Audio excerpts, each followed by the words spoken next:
தமிழ்நாட்டில் தனி திரையரங்குகளின் எண்ணிக்கை தொடர்ந்து குறையத் தொடங்கியுள்ளன. ஓடிடி தளங்களின் வருகை காரணமாக மக்கள் திரையரங்குகளுக்கு வந்து படம் பார்ப்பது குறைந்துவிட்டது. பார்வையாளர்கள் வராததால் புதிய படங்கள் என்றாலும் பல காட்சிகளை ரத்து செய்ய வேண்டிய நிலை தியேட்டர்காரர்களுக்கு தற்போது ஏற்பட்டு வருகிறது. இல்லையென்றால் குறைவான பார்வையாளர்களுடன் திரையரங்குகளை நடத்த வேண்டி இருக்கிறது. இது தவிர டிக்கெட் கட்டணத்தில் மாநில அரசால் விதிக்கப்படும் கேளிக்கை வரி, மத்திய அரசின் ஜிஎஸ்டி, மாநில அரசின் ஜிஎஸ்டி என சேர்த்து வசூலிக்கப்படுகிறது.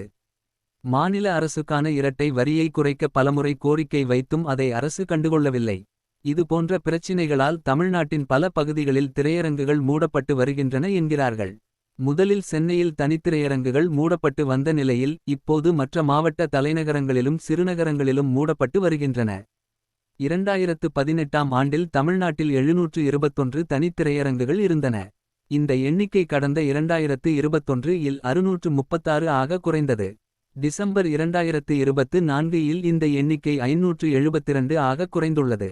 அடுத்து வரும் காலங்களில் இன்னும் பல திரையரங்குகள் மூடப்படலாம் என்கிறார்கள்.